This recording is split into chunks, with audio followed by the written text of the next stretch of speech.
മരുമകൾ ഗംഗാശലഭം. അവതരണം റിൻസി പ്രിൻസ്. ഒടുവിൽ വിട്ടുമാറുമ്പോൾ രണ്ടുപേരും ചിരിക്കുന്നുണ്ടായിരുന്നു. എന്നെ ആശ്വസിപ്പിക്കേണ്ട ആളാണ് ഇതിപ്പോൾ ഞാൻ ഹരിയേട്ടനെ ആശ്വസിപ്പിച്ചത്. അതോർത്തിട്ടാണ് എനിക്ക് ചിരി വന്നത്. ആളിപ്പോൾ എന്തിനാണാവോ ചിരിച്ചത്. എന്നാലും നീ ചിന്തിച്ച് ചിന്തിച്ച് ഏതറ്റം വരെ പോയിൻ്റെ ദേവുവേ. താടിക്ക് കൈതാങ്ങിയിരുന്ന എന്നെ നോക്കി പറയവേ എനിക്കും ചിരി വന്നു. അപ്പോൾ അതാണ് ഈ ചിരിക്ക് കാരണം. ഈ പ്രശ്നം വളർന്ന് വളർന്ന് വലുതായി അമ്മ എന്നെ അടിച്ചിറക്കുന്നത് വരെ അത്രയല്ലേ ഞാൻ ചിന്തിച്ചുള്ളൂ. ഞാൻ കൈമലർത്തി. ഓവർ തിങ്കിങ് ഒരു പ്രശ്നം തന്നെയാണല്ലേ. എൻ്റെ നേർക്ക് കണ്ണയച്ചാണ് ചോദ്യം. എനിക്കുണ്ടത്. ഇതാണ് ചേരേണ്ടവരെ ചേരുമെന്ന് പറയണത്. അതും പറഞ്ഞ ആള് കണ്ണടച്ച് ചിരിക്കുന്നുണ്ട്. ആ കൈക്കിടയിലൂടെ കൈകോർത്തിരുന്ന് ഞാനും ചിരിച്ചു. ആ ചേട്ടൻ എന്ത് കരുതി കാണും ഹരിയേട്ടാ. എനിക്കത് ആലോചിച്ചിട്ടുണ്ടായിരുന്നു ടെൻഷൻ. ഞാൻ അമ്മയോട് സംസാരിച്ചുകൊണ്ട് നിന്നപ്പോൾ രാജേഷ് വിളിച്ചിരുന്നു. അവർ തമ്മിലുള്ളത് അവർ തീർക്കട്ടെ, നമുക്കൊന്ന് പുറത്തു പോയി വരാമെന്ന് പറഞ്ഞിട്ട്. ഞാൻ വലിയ പ്രശ്നക്കാരിയാണെന്ന് കരുതി കാണും അല്ലേ. എനിക്കത് ഓർത്തിട്ട് നാണക്കേട് തോന്നി. നിങ്ങൾ തമ്മിൽ പ്രശ്നമൊന്നുമില്ലെന്ന് ഞാൻ പറഞ്ഞിട്ടുണ്ട് അവനോട്. ഞാൻ ഒന്നും മിണ്ടിയില്ല. അതൊക്കെ പുള്ളിക്കാരൻ വിശ്വസിച്ചത് തന്നെ. വിശ്വസിക്കുന്നു. വിശക്കുന്നു. കഴിക്കണ്ടേ? ഹരിയേട്ടൻ എഴുന്നേറ്റ് നിന്നു. ഇപ്പം എന്നെ കണ്ട അമ്മ ചൂലെടുക്കും. ഹരിയേട്ടൻ പൊക്കും. എനിക്കല്ലെങ്കിലും വിശക്കുന്നില്ല. വയറ് നിറഞ്ഞു. വീണ്ടും ഒരു മന്ദത വന്നെന്നെ പൊതിഞ്ഞു. കഴിക്കാതെ കിടക്കാനോ? വന്നേ ഇങ്ങോട്ട്. കയ്യിൽ പിടിച്ച് എഴുന്നേൽപ്പിക്കാൻ നോക്കുന്നുണ്ട് ഹരിയേട്ടൻ. വേണ്ട ഹരിയേട്ടാ, വയറൊക്കെ വല്ലാതെ. വേണ്ടാഞ്ഞിട്ടാ. പോയി കഴിച്ചിട്ട് വായോ. പറയുന്നതിനോടൊപ്പം ചാഞ്ഞു കിടന്നിരുന്നു ഞാൻ. എന്നെ ഒന്നുകൂടെ നോക്കി ഹരിയേട്ടൻ ഡോറ് തുറന്ന് ഇറങ്ങിപ്പോയി. മൂക്കിൽ ദോശയുടെയും കറിയുടെയും മണം അടിച്ചപ്പോഴാണ് കണ്ണു തുറന്ന് നോക്കിയത്. മുന്നിലൊരു കയ്യിൽ പ്ലേറ്റും മറു കയ്യിൽ ഗ്ലാസും പിടിച്ച് ഹരിയേട്ടൻ. അവർ കഴിച്ചിട്ട് കിടന്നു. എനിക്കുണ്ടാക്കി വെച്ചിരുന്നു. പറഞ്ഞിട്ട് ഗ്ലാസ് ടേബിളിൽ വെച്ച് കട്ടിലേക്കിരുന്നു. എണ്ണീക്ക് കഴിക്കാം. ഒരു കൈകൊണ്ട് എന്നെ വലിച്ചു പൊക്കി. പോയി കൈ കഴുകിയിട്ട് വാ. എനിക്ക് വേണ്ടാന്നേ. ഹരിയേട്ടൻ കഴിച്ചോ. ഞാനത് പറഞ്ഞു തീരും മുന്നേ കറിയിൽ മുക്കിയ ദോശ എൻ്റെ വായിലേക്ക് നീണ്ടു വന്നിരുന്നു. എനിക്ക് കണ്ടു നിറഞ്ഞു. അമ്മയെ ഓർമ്മ വന്നു. കുഞ്ഞിലെ അച്ഛൻ്റെ അടിയോ വഴക്കോ ഒക്കെ കിട്ടിയിട്ട് ഒന്നും കഴിക്കാതെ പിണങ്ങിക്കിടക്കുമ്പോൾ അമ്മ ആഹാരം വായിലേക്ക് വച്ച് തരുന്നത് ഓർത്തുപോയി ഞാൻ. അറിയാതെ വായി തുറന്നു. എടുത്തിട്ട് വന്ന ദോശയിൽ അധികവും ഞാൻ തന്നെ കഴിച്ചു തീർത്തു. അല്ലെങ്കിലും സ്നേഹം ചാലിച്ചു തരുന്ന ആഹാരത്തിന് രുചി കൂടുമല്ലോ. അത് കഴിക്കാൻ വിശപ്പും. കഴിച്ചു കഴിഞ്ഞിട്ട് എച്ചിൽ വാ പോലും കഴുകാതെ ആ കവിളിൽ അമർത്തി ചുംബിക്കുമ്പോൾ എൻ്റെ മനസ്സ് അത്ര കണ്ട് നിറഞ്ഞു നിന്നിരുന്നു. എൻ്റെ മുന്നിലിരിക്കുന്ന മനുഷ്യനോടുള്ള സ്നേഹം കൊണ്ട്. അമ്മ പിന്നീട് കുറേ നാൾ മൗനവ്രതത്തിലായിരുന്നു. എന്നോട് മിണ്ടില്ലെന്ന് മാത്രമല്ല, ഞാൻ നിൽക്കുന്ന സ്ഥലത്ത് പോലും നിൽക്കില്ല ആള്. ഈ കുരിശ് കണ്ട ചെകുത്താനെ പോലെ എന്നെ കാണുമ്പോഴേ ഇറങ്ങിയ ഒറ്റ പോക്കാണ്. അവരെ സംബന്ധിച്ച് ഞാനൊരു കുരിശാണല്ലോ. ഹരിയേട്ടനോടും അങ്ങനെ മിണ്ടാറില്ല. ഹരിയേട്ടൻ എന്തെങ്കിലും പറഞ്ഞാൽ കേൾക്കും, ചോദിക്കുന്നതിന് മറുപടി പറയും, അത്ര തന്നെ. അച്ഛൻ പക്ഷേ ഹരിയേട്ടനോട് മുന്നത്തെ പോലെ തന്നെ മിണ്ടാറുണ്ട്. എന്നോട് പിന്നെ പണ്ടേ മിണ്ടാറില്ലല്ലോ. ഇങ്ങനെ പോയാലും വേണ്ടില്ല, പ്രശ്നങ്ങളൊന്നും ഇല്ലാതിരുന്നാൽ മതിയെന്ന് ഞാനും കരുതി. അമ്മ എപ്പോഴത്തെയും പോലെ രാവിലെ ഉണർന്ന് ആഹാരം ഉണ്ടാക്കും. പുതിയ കാര്യം എന്താണെന്ന് വെച്ചാൽ തലേന്ന് അരിഞ്ഞു വെക്കുന്നതൊക്കെ രാവിലെ എഴുന്നേറ്റ പാടെ ഡൈനിങ് ടേബിളിൽ നിരത്തി വെക്കും ആയമ്മ. ഞാനത് നോക്കി എന്തൊക്കെയാണ് ഉണ്ടാക്കുന്നതെന്ന് മനസ്സിലാക്കി തേങ്ങ ചിരകി അരച്ചു വച്ചേക്കണം. അതാണ് ആ നിരത്തലിൻ്റെ ഉദ്ദേശം. ആദ്യത്തെ ദിവസം തേങ്ങ എന്തിനൊക്കെ വേണമെന്ന് ഞാൻ ചോദിച്ചിരുന്നു. ചോദ്യം കേട്ടിട്ട് അവർ അടുക്കളയിൽ നിന്ന് ഇറങ്ങി ഒറ്റ പോക്ക്. അതോടെ ചോദ്യം നിർത്തി. അത് കഴിഞ്ഞ് തുടങ്ങിയ പരിപാടിയാണിത്. ഇതാവുമ്പോൾ എൻ്റെ ജോലി ഞാൻ ചെയ്യുകയും ചെയ്യും, അവർക്ക് എന്നോട് മിണ്ടുകയും വേണ്ട. എങ്ങനെയുണ്ട് അമ്മായിയുടെ ബുദ്ധി? അതുകൂടാതെ പുതിയൊരു പരിപാടി കൂടി തുടങ്ങുകയും ചെയ്തു. ഞാൻ വൈകിട്ട് കോളേജിൽ നിന്നും വരുന്നത് വരെ ഉച്ചക്കലത്തെ പാത്രങ്ങളൊക്കെ കഴുകാതെ സിങ്കിൽ തന്നെ ഇട്ടേക്കും. സാധാരണ അതൊക്കെ കഴുകി വെക്കാറുണ്ടായിരുന്നു. രാത്രിയുള്ള പാത്രങ്ങൾ കഴുകേണ്ട ഡ്യൂട്ടി മാത്രമേ എനിക്ക് ഉണ്ടായിരുന്നുള്ളൂ. ഇതിപ്പോൾ വഴക്കിന് ശേഷം പുതുതായി തുടങ്ങിയതാണ്. അതുപോലെ വീടും തൂത്ത് വൃത്തിയാക്കാതെ അങ്ങനെ കിടക്കും. ദേഷ്യം വരുമെങ്കിലും രാത്രി പാത്രങ്ങൾ കഴുകുന്ന കൂടെ അതുകൂടി കഴുകി വെക്കും ഞാൻ. വീടൊന്നും തൂക്കാൻ നിൽക്കില്ല. വീട് വൃത്തിയാക്കുന്ന പരിപാടി ശനിയും ഞായറും മാത്രമായി ഒതുങ്ങി. അമ്മായിയുടെ മൗനവ്രതം ഒഴികെ മറ്റ് പ്രശ്നങ്ങളൊന്നുമില്ലാതെ ദിവസങ്ങൾ കടന്നുപോയി. അന്നത്തെ ബഹളം നടന്നിട്ട് 1 മാസത്തിന് ശേഷമുള്ള തിങ്കളാഴ്ച കോളേജിൽ നിന്ന് വന്ന് അടുക്കളയിലേക്ക് കയറി ഞാൻ അന്തിച്ച് നിന്നുപോയി. സിങ്കിൽ പാത്രങ്ങളൊന്നുമില്ല എന്ന് മാത്രമല്ല, വീടൊക്കെ തൂത്ത് വൃത്തിയാക്കിയിട്ടിരിക്കുന്നു. ചായ ഇട്ട് വച്ചിട്ടുണ്ട്, എടുത്തു കുടിച്ചോ.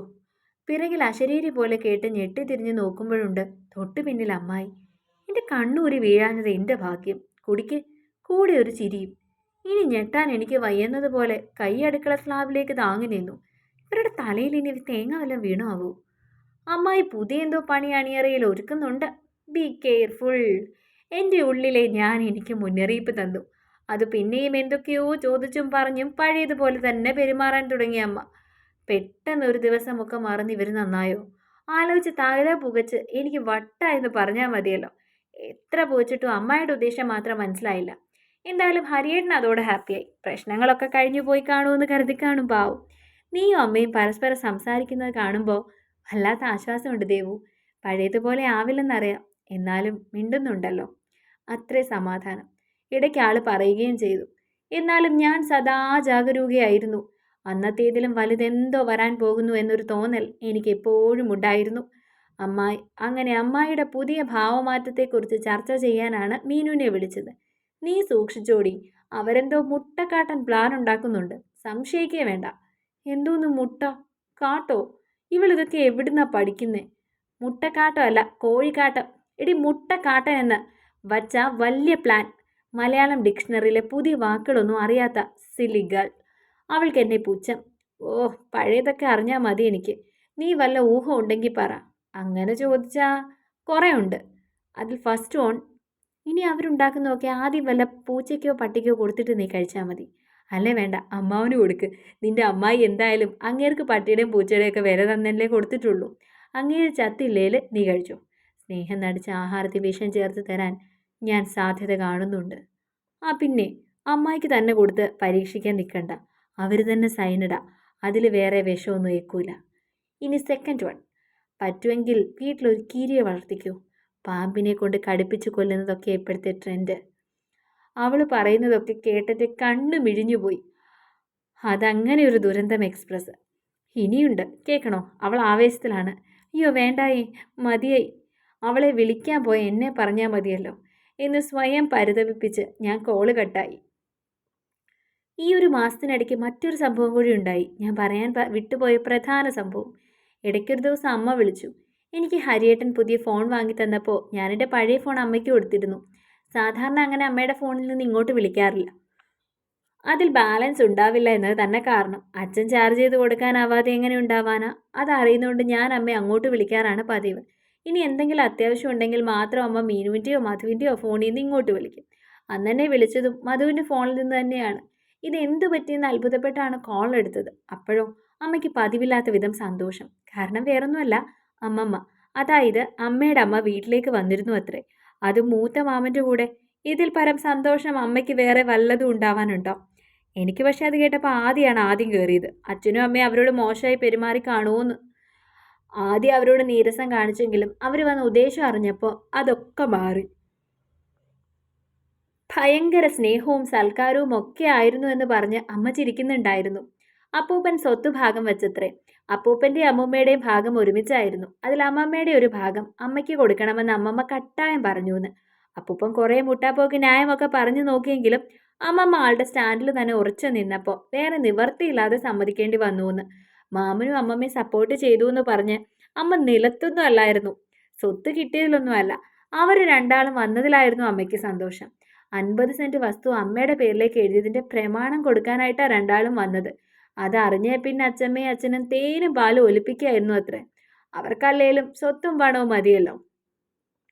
മാമനും അമ്മയോട് മിണ്ടുകയൊക്കെ ചെയ്തു എന്ന്. ഇടയ്ക്ക് ഇനിയും വരാനൊക്കെ പറഞ്ഞാണ് രണ്ടാളും പോയത്. പറഞ്ഞിട്ടും മതിയാവാത്ത പോലെ അമ്മ പിന്നെയും വിശേഷങ്ങൾ പറയുന്നുണ്ടായിരുന്നു. ഞാൻ ജനിച്ചിട്ട് ഇന്നേ വരെ അമ്മയുടെ സൗണ്ടിൽ ഇത്രയും സന്തോഷം അറിഞ്ഞിട്ടില്ലെന്ന് തോന്നി എനിക്ക്. എന്തായാലും ഇക്കാര്യം അമ്മായിയും അമ്മാവനെയും കൂടി അറിയിക്കാൻ തന്നെ ഞാൻ തീരുമാനിച്ചു. അമ്മയുടെ സ്വത്തെന്ന് പറഞ്ഞാൽ ഭാവിയുള്ളത് എൻ്റെയല്ലേ. ഈ പറഞ്ഞ പ്രോപ്പർട്ടി ആണെങ്കിൽ സിറ്റിയിൽ റോഡ് സൈഡിലാണ് താനും. സെൻറ്റിന് കുറഞ്ഞത് 20 ലക്ഷം രൂപയെങ്കിലും കിട്ടുമെന്നാണ് മാമൻ പറഞ്ഞതെന്നും കൂടി അമ്മ പറഞ്ഞിരുന്നു. അഷ്ടിക്ക് വകയില്ലാത്ത എന്നെ ധർമ്മകല്യാണം ചെയ്തതാണെന്നൊക്കെ ആയിരുന്നല്ലോ പറച്ചില്. അതെങ്ങനെ അല്ലെന്ന് അറിയിച്ചു കൊടുക്കണ്ടേ? അതുകൊണ്ട് അവരുടെ കേൾക്ക് തന്നെയാണ് ഞാനിത് ഹരിയേട്ടനോട് പറഞ്ഞത്. എന്നാലേ അവർ രണ്ടിൻ്റെയും റിയാക്ഷൻ പ്രതീക്ഷിച്ചതുപോലെയൊന്നും ആയിരുന്നില്ല. രണ്ടാളും കേട്ട ഭാവം കാണിച്ചില്ല. അവർക്ക് ഞാനിപ്പോൾ പുകഞ്ഞ കൊള്ളിയാണല്ലോ. അതിനെ എങ്ങനെ പുറത്താക്കാൻ നോക്കുന്നവരോട് ഇനി എന്ത് പറഞ്ഞിട്ടും കാര്യമില്ലെന്നാണ് ഞാൻ അന്ന് കരുതിയത്. അതറിഞ്ഞ് ഒരാഴ്ച കൂടി കഴിഞ്ഞാണ് അമ്മായി മൗനവ്രതം അവസാനിപ്പിച്ചത്. സ്വാഭാവികമായും ഇതാവും കാരണമെന്ന് ഞാൻ കരുതി. ഇപ്പം ഞാൻ കോടീശ്വരി ആണല്ലോ. കാര്യായ മരുമകളോട് പിണക്കം കാണിക്കേണ്ടെന്ന് കരുതിയാകും എന്ന് തന്നെ ഞാൻ ചിന്തിച്ചു. എന്നാൽ അമ്മായി മിണ്ടി തുടങ്ങിയതിൻ്റെ യഥാർത്ഥ കാരണം അറിഞ്ഞത് പിന്നെയും ഒരാഴ്ച കൂടി കഴിഞ്ഞാണ്. അന്നൊരു ശനിയാഴ്ച ഹരിയേട്ടൻ രാവിലെ തന്നെ കോളേജിലേക്ക് പോയി. ക്ലബ് കോർഡിനേറ്റേഴ്സിന്റെ എന്തോ മീറ്റിംഗ് ഉണ്ടെന്നോ അധ്യാപകർക്ക് എന്തോ ട്രെയിനിങ് പ്രോഗ്രാം ഉണ്ടെന്നോ ഒക്കെ പറയുന്നത് കേട്ടു. വൈകിട്ടേ വരൂ. എല്ലാ അധ്യാപകർക്കും കോളേജ് ക്യാൻറ്റീനിൽ ഫുഡ് അറേഞ്ച് ചെയ്തിട്ടുണ്ടെന്നതുകൊണ്ട് ഊണും കൊണ്ടുപോയിട്ടില്ല. ഹരിയേട്ടൻ ഇല്ലെങ്കിൽ ഇവിടെ ആരും മീനും മുട്ടയും കഴിക്കാൻ പാടില്ലെന്നൊരു നിയമമുണ്ട് അമ്മയ്ക്ക്. അതുകൊണ്ട് മീനോ മുട്ടയോ ഒന്നും ഉണ്ടാക്കാറില്ല. ഇന്നും അങ്ങനെ തന്നെ. പിന്നെ എനിക്ക് ഇതൊന്നും അങ്ങനെ നിർബന്ധവുമില്ല. മോരൊഴിച്ചു കൂട്ടാനും തോരനും അച്ചാറും അമ്മ രാവിലെ തന്നെ ഉണ്ടാക്കി വെച്ചു. അപ്പോഴേക്കും രാവിലത്തെ പണി ഒതുങ്ങി. എനിക്ക് ഈ തൈരും മോരും വച്ചിട്ടുള്ള കറികളൊന്നും തന്നെ പിടിക്കില്ല. അത് അമ്മയ്ക്കറിയാം. അല്ല, അറിഞ്ഞിട്ടെന്തിനാ? എൻ്റെ ഇഷ്ടങ്ങൾക്ക് ഇവിടെ പ്രസക്തിയില്ലല്ലോ. എൻ്റെ വീട്ടിലായിരുന്നെങ്കിൽ, എൻ്റെ അമ്മയായിരുന്നെങ്കിൽ എൻ്റെ ഇഷ്ടങ്ങൾ നോക്കുമായിരുന്നില്ലേ? അങ്ങനെ തോന്നിപ്പോകുന്ന അവസരങ്ങളിൽ ചിലതാണിതൊക്കെ. മുൻപ് വീട്ടിൽ നിൽക്കുമ്പോൾ ഇഷ്ടമുള്ള കറികൾ മാത്രം നിരത്തി വെച്ച് ചോറുണ്ണതൊക്കെ ഓർക്കുമ്പോൾ അറിയാതെ നെടുവേർപ്പെട്ടു പോവും. രുചിയിലും അധികം വിളമ്പി വയ്ക്കുന്ന ഓരോ കറികളിലും എൻ്റെ അമ്മയുടെ സ്നേഹം ഉണ്ടായിരുന്നു. അതായിരിക്കാം അമ്മയുടെ കറികൾക്ക് നാവിൽ നിന്ന് മാഞ്ഞു പോകാത്തത്ര രുചിയുണ്ടായിരുന്നത്. ഓർക്കുമ്പോൾ പോലും കണ്ണു നിറയും. കല്യാണത്തിന് മുൻപ് അച്ചാർ മാത്രം കൂട്ടി ചോറുണ്ട അനുഭവം ഒക്കെ ഉണ്ടായിട്ടുണ്ട്. അത് പക്ഷേ ഇതുപോലെ എനിക്ക് ഇഷ്ടമുള്ള കറികൾ കിട്ടാഞ്ഞല്ല. കോളേജിൽ പഠിക്കുമ്പോൾ എത്ര കറികൾ കൊണ്ടുപോയാലും എനിക്ക് ചോറുണ്ടാൻ മിക്കപ്പോഴും അച്ചാർ മാത്രമേ കിട്ടാറുള്ളൂ. അമ്മയുടെ കറികൾക്ക് എൻ്റെ ക്ലാസ് മുഴുവൻ ഫാൻസ് ആയിരുന്നതേ. പാത്രം തുറക്കുന്നതേ ചക്കപ്പഴത്തിൽ ഈച്ച പൊതിയും പോലെ എവിടെ നിന്നൊക്കെയോ പിള്ളേർ വന്നതെല്ലാം എടുത്തിട്ട് പോകും. പച്ച ചോറ് വച്ചിരിക്കുന്നത് കണ്ട് ആരെങ്കിലും ദയ തോന്നി ഇച്ചിരി കറിയോ അച്ചാറോ ബാക്കി വെച്ചിട്ട് പോയാലായി. എന്നാലും അതിനും ഉണ്ടായിരുന്നു വല്ലാത്തൊരു രുചി. അന്നതൊക്കെ നീരസം ഉണ്ടാക്കിയിട്ടുണ്ടെങ്കിലും അന്നങ്ങനെ കഴിച്ച് ശീലിച്ചതുകൊണ്ട് ഉപകാരം ഉണ്ടായത് ഇപ്പോഴാണ്. അടുക്കള പണികളൊക്കെ ഒതുങ്ങിയപ്പോൾ ചൂലുമെടുത്ത് പുറകുവശത്തേക്ക് ഇറങ്ങി. ഒരാഴ്ചത്തെ കരിയിലെ കുന്നുകൂടി കിടപ്പുണ്ട്. ഒരറ്റത്ത് നിന്ന് അടിച്ചു വാരി തുടങ്ങി. അങ്ങനെ തൂത്ത് തൂത്ത് തൂത്ത് വീടിന് വടക്ക് ഭാഗം ചേർന്നുള്ള വരാന്തയുടെ അടുത്തെത്തിയപ്പോഴാണ് വരാന്തയിൽ നിന്ന് മടക്കി പിടിച്ചുള്ള വർത്തമാനം കേൾക്കുന്നത്. എന്നെക്കുറിച്ച് പലതും പറഞ്ഞു കേട്ടിട്ടുള്ളത് ഇങ്ങനെയല്ലേ? സ്വാഭാവികമായും ഞാനത് ശ്രദ്ധിക്കുമല്ലോ.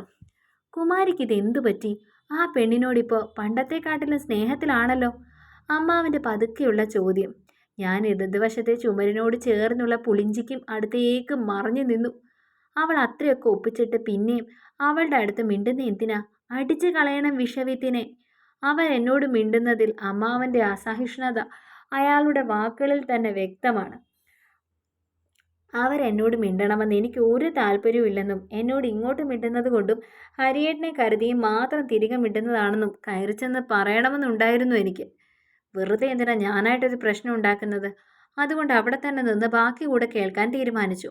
അല്ലെങ്കിലും അമ്മാവൻ്റെ ചോദ്യത്തിനുള്ള മറുപടി അറിയാൻ അങ്ങേരെക്കാൾ അത്യാവശ്യം എനിക്കാണല്ലോ. മിണ്ടിയില്ലെങ്കിലേ അവൾ എൻ്റെ ചെക്കനെയും കൊണ്ടങ്ങ് പോവും. വാക്കുകൾ അമർത്തിപ്പിടിച്ചുള്ള അമ്മായിയുടെ മറുപടിയിൽ എൻ്റെ നെറ്റി ചുളിഞ്ഞു. ഞാൻ കാതു കൂർപ്പിച്ചു. അപ്പം ഞാൻ ഊഹിച്ചതല്ല ഇവരെന്നോട് മിണ്ടാനുള്ള കാരണം. ഇന്നലെയാണ് അവൾ ഇവിടെ ഉണ്ടാക്കിയ പുകിലൊക്കെ ഞാൻ ചേച്ചിയുടെ അടുത്ത് പറഞ്ഞത്. അപ്പം ചേച്ചിയാ പറഞ്ഞത്, നീ ഇങ്ങനെ മിണ്ടായിരുന്നാലും ദേഷ്യം കാണിച്ചാലും കൂടുതൽ കുഴപ്പമേ ഉണ്ടാവുള്ളൂ എന്ന്. അവൾ ഇവിടുന്ന് ഇറങ്ങിപ്പോയാൽ ഒറ്റയ്ക്ക് പോവോ? ഹരിയും കൂടി പോയാലോ? ഞാൻ അവനെ കണ്ണേ പൊന്നേന്നും പറഞ്ഞ് വളർത്തി വലുതാക്കിയത് ആ അസത്തിന് കൊടുക്കാനാ? പതുക്കെ പറഞ്ഞു തുടങ്ങിയവരുടെ ഒച്ച അവസാനമായപ്പോഴേക്കും അവർ പോലും അറിയാതെ ഉയർന്നു പോയി. എനിക്ക് അവരുടെ സംസാരം കേട്ടപ്പോൾ പുച്ഛം തോന്നി. എന്നെയും ഇതേപോലൊരമ്മ കണ്ണേ പൊന്നേന്ന് പറഞ്ഞ് വളർത്തി വലുതാക്കിയത് തന്നെയാ. ആ അമ്മയുടെ അടുത്ത് ഞാനൊരു 2 ദിവസം പോയി നിന്നാ നിങ്ങളിവിടെ എന്തൊക്കെ പുകിലുകൾ ഉണ്ടാക്കും. അതിന് ഹരി പോയാലല്ലേ? അമ്മാവന് ഹരിയേട്ടനെ വല്ലാത്ത വിശ്വാസമുള്ളതുപോലെ. പോവൂലെന്ന് നിങ്ങൾക്ക് പറയാൻ പറ്റുമോ? ഓരോന്ന് പറഞ്ഞ് അവൾ അവനെ മയക്കി വെച്ചേക്കല്ലേ. അതല്ലേ കേൾക്കാത്ത കാര്യം അവൻ കേട്ടെന്ന് പറഞ്ഞത്, നമ്മളെ ഒന്ന് ഉപദേശിക്കാൻ വന്നത്. അതിപ്പോൾ കേൾക്കാത്ത കാര്യമാണെന്ന് നിനക്കെങ്ങനെ അറിയാം? നമ്മൾ പറഞ്ഞതൊക്കെ അവർ കേട്ടതാണെങ്കിലോ? കേട്ട്. എന്നാൽ അവൻ അപ്പം തന്നെ കയറി വന്ന് ചോദിച്ചേനെ. ഇത് അവൾ നമ്മൾ പറയണതൊക്കെ ഒളിച്ചു നിന്ന് കേട്ടിട്ട് അവൻ്റെ അടുത്ത് 1ന് 9 പറഞ്ഞു കൊടുക്കണതല്ലേ? അതെനിക്ക് കൊണ്ടു. ഒളിച്ചു നിന്ന് കേൾക്കാറുണ്ടല്ലോ ഞാൻ. ദാ ഇപ്പം ചെയ്യുന്നത് പോലെ. നിന്നെക്കുറിച്ച് പറഞ്ഞിട്ടല്ലേ കേൾക്കണത്? ഉടനെ എൻ്റെ മനസാക്ഷി ഞാൻ തെറ്റൊന്ന് കരുതിയതിനെ തിരുത്തി. അതെ, എന്നെക്കുറിച്ച് പറഞ്ഞിട്ടല്ലേ. ഞാൻ കണ്ണും പൂട്ടി ഒന്ന് ശ്വാസം വലിച്ചു വിട്ടു. അവൾ പോണെങ്കിൽ അങ്ങ് പോട്ടെന്ന് വെക്കണം കുമാരി. എനിക്ക് അന്നേ അതിനെ പിടിച്ചില്ല. പിന്നെ ഹരി ഇത് മതിയെന്ന് പറഞ്ഞപ്പോൾ കുമാരി അത് സമ്മതിച്ചു കൊടുത്തില്ലേ. അതാണ് ഞാൻ കൂടുതലൊന്നും പറയാത്തത്. ഓ, പറഞ്ഞാൽ പിന്നെ നിങ്ങളുടെ വാക്കിന് ഇവർ വില കൊടുക്കാനല്ലേ പോണത്. എനിക്കത് കേട്ട് ചിരി വന്നു. എന്നാലും ശ്രദ്ധ അമ്മായിയുടെ മറുപടിയിൽ തന്നെയായിരുന്നു. ഇതാവുമ്പോൾ അടങ്ങി ഒതുങ്ങി കിടക്കുമെന്നാണ് ഞാൻ കരുതിയത്. കണ്ടാലും പാവം പോലെ ഉണ്ടായിരുന്നല്ലോ. ഇങ്ങനെ തലയണ മന്ത്രം വശമുള്ളതാണെന്ന് ഞാൻ അറിഞ്ഞോ? എനിക്കവർ 2 ആളോടും സഹതാപം തോന്നി. എന്തൊക്കെയാണ് പറയുന്നതെന്ന് നോക്കിയേ. അമ്മായി അമ്മാവനോട് കാര്യങ്ങൾ ഒന്നുകൂടി വിശദമായി പറഞ്ഞു കൊടുക്കുന്നുണ്ട്. അത് പൂർണ്ണമായും കേട്ട് കഴിഞ്ഞപ്പോഴാണ് അവരുടെ ശരിക്കുമുള്ള ചിന്തകൾ എനിക്ക് മനസ്സിലായത്. എന്താണെന്നല്ലേ, പറയാനുള്ളത് മറ്റൊരു കഥയാണ്. ബീന ചേച്ചിയുടെ ഭർത്താവിൻ്റെ സഹോദരി ഡിവോഴ്സിൻ്റെ വക്കിലാണെന്ന് പറഞ്ഞു കേട്ടിരുന്നു. ഇടയ്ക്ക് എപ്പോഴോ ബീന ചേച്ചി തന്നെ പറഞ്ഞതാണ്. അവിടെയും പ്രശ്നം ആ ചേച്ചിയും അവരുടെ ഭർത്താവും തമ്മിലല്ല, ഏതാണ്ട് എന്നെപ്പോലെ ആ ചേട്ടൻ്റെ വീട്ടുകാരും ആ ചേച്ചിയും തമ്മിലാണ്. ഇവിടെ ഹരിയേട്ടൻ എന്നെ സപ്പോർട്ട് ചെയ്യുന്നുണ്ടെങ്കിൽ അവിടെ ആ ചേട്ടൻ വാ തുറന്നൊന്നും മിണ്ടാത്ത കൂട്ടത്തിലാണെന്ന് മാത്രം. അവസാനം ഗതികെട്ട് ചേച്ചി സ്വന്തം വീട്ടിലേക്ക് പോകുന്നു. ഒടുവിൽ കാര്യങ്ങൾ ഡിവോഴ്സിനെ കുറിച്ച് ചിന്തിക്കുന്നത് വരെ എത്തി.